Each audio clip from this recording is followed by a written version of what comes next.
Hey, everybody, and have a happy Thursday. Tell you what, we got tons of stuff going on. Let's start with the headline dominating the NFL today. Longtime Ravens head coach John Harbaugh is expected to become the next coach of the New York Giants. That's right. Big Blue gets their man. They wanted Harbaugh from the beginning, and they ended up getting him. Now, this is a seismic move. Harbaugh has spent 16 seasons in Baltimore. He won a Super Bowl. He reached multiple AFC championships and built a reputation as one of the most stable, respected leaders in all the NFL. Now, his teams were always very physical.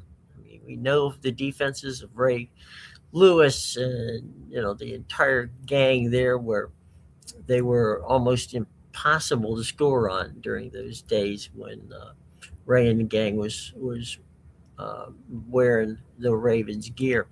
For the Giants, this is kind of a hire that resets the franchise, which they have needed. They've been searching for an identity and consistency, uh, creative work, and credibility for years now. Harbaugh brings all that to them. He's known for building strong staffs, developing young players, and creating a culture that players seem to frankly buy into. Now, I would be remiss in mentioning, as we said, he creates big staffs, and this is what's going to happen. He's bringing Todd Monken with him. Now, Todd Monken was the offensive coordinator for the past two seasons in, you know, in Baltimore, and prior to that, he had won multiple championships with the University of Georgia as their offensive coordinator under Kirby Smart.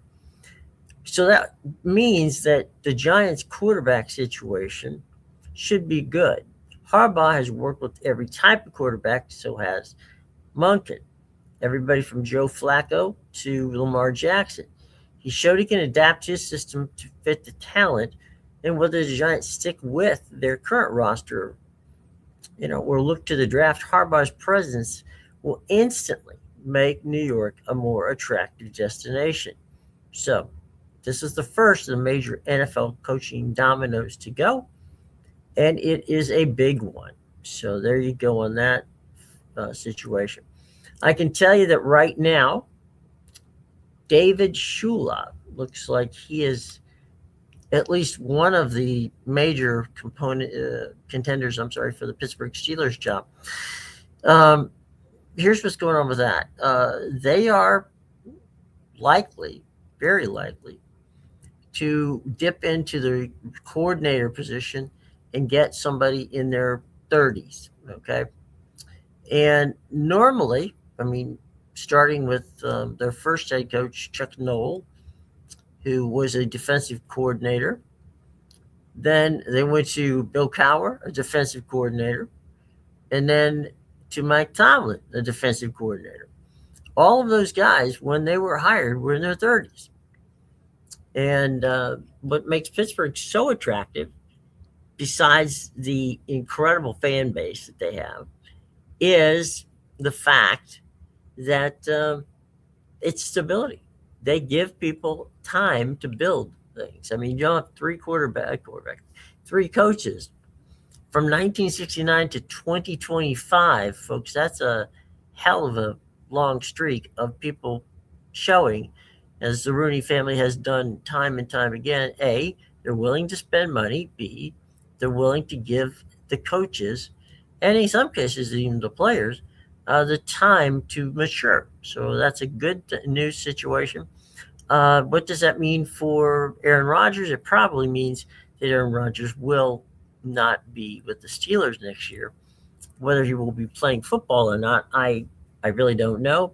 I suspect that maybe, just maybe, unless something really interesting pops up, that he is not going to be on um, the radar of many people at this point. I think he had a nice final year with the Steelers. He got them to the playoffs, but at the end of the day, this is not the way you want to go out. You want to be able to think of yourself as a quality first ballot Hall of Famer, which he will be.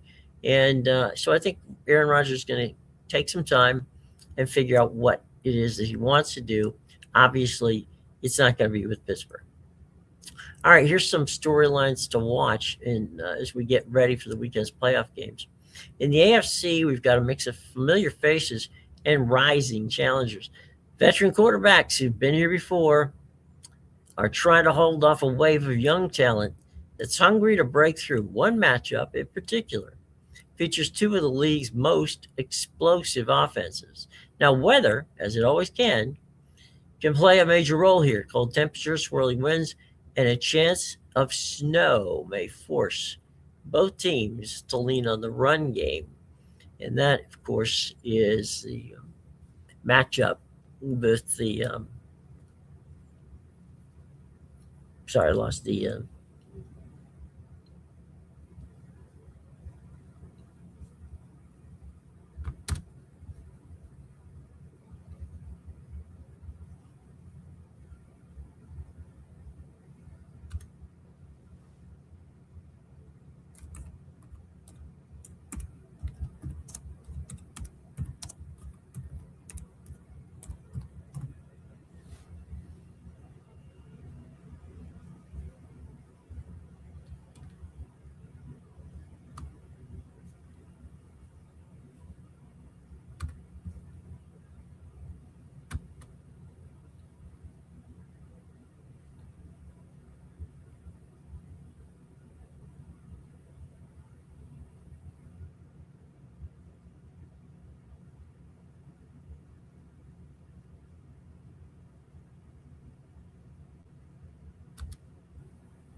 Hello, everybody. Let's talk some fun football here.